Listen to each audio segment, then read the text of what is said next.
Hello, हमें question given है। हमें दिया गया है कि अक्षों के समान साथ समान झुकी हुई रेखा की दिक्कोज्याएं हैं। ठीक है। तो दिक्कोज्याएं मतलब डायरेक्शन कोसाइन की बात हो रही है। यहाँ पे डायरेक्शन कोसाइन की बात हो रही है। तो हमें पता है डायरेक्शन कोसाइन के बीच में एक रिलेशन होती है कि cos square alpha plus cos square beta plus cos square gamma equal to में कितना होता है, 1 होता है। ठीक है। अब यदि मैं बताऊं कि एक ये 3D शेप हो गया हमारा। ठीक है, मान लीजिए 3D शेप है और एक लाइन है। एक लाइन हमने मान लिया कुछ इस तरीके से है। ये एक लाइन हो गई जो कि हर किसी के साथ सेम एंगल बना रही है। मतलब एक सेकंड, लाइन को मैं थोड़ा ऐसे बना देता हूँ। ये एक्स के साथ सेम उतना ही एंगल बना रही है जितना वाई के साथ बना रही है, उतना ही जेड के साथ बना रही है। ऐसे हमें बोला गया है। ठीक है। ऐसी लाइन है जो कि तीनों के साथ सेम एंगल बना रही है। लाइन 3D में है। ओके। तो अब हम ये बोल सकते हैं इसका मतलब alpha beta equal to gamma हो जाएगा।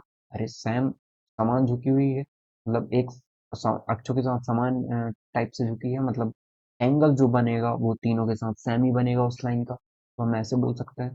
तो यदि हम बात करें आगे, तो cos square alpha plus cos square alpha plus cos square alpha बोल सकते हैं सभी को।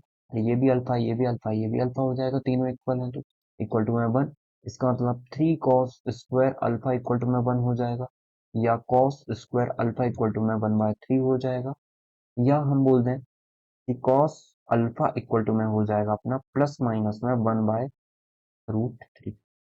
ये बन जाएगा। ठीक है। तो ये हमारा करेक्ट होगा। तो कॉस अल्फा भी 1/3, हम कॉस बीटा भी बोलेंगे प्लस माइनस 1/√3 हो जाएगा, और कॉस गामा भी इतना ही हो जाएगा, प्लस माइनस 1/√3। तो हमारा जो करेक्ट आंसर होगा, यदि ये प्लस माइनस है, ये भी प्लस माइनस है, तो हमारा ये करेक्ट आंसर हो जाएगा क्योंकि यही सेटिस्फाई कर रहा है। ठीक है। जहां तक यही होगा प्लस माइनस सभी में, ये भी प्लस माइनस और ये भी प्लस माइनस। हमारा करेक्ट ऑप्शन क्या हो जाएगा, 3। यदि नहीं है तो फिर 2 करेक्ट हो जाएगा। ओके। आई होप आपको समझ में आया होगा कि हमने इस क्वेश्चन को कैसे सॉल्व किया है। और इजी क्वेश्चन था। बस आपको ये प्रॉपर्टी पता होनी चाहिए, cos square alpha cos square beta cos square gamma, यही हमारे डायरेक्शन कोसाइन है। और इनको एक और चीज हम बोलते हैं एल एम एन भी बोला जाता है। Cos alpha L, cos beta M और कॉस गामा एन। ओके। तो ये प्रॉपर्टी यदि ऐसे भी लिखी हो ना कहीं पे, तो हम दोनों को एक ही मान के चलेंगे। आई होप आपको क्लियर हुआ होगा। Your correct answer is option number 3। Thank you.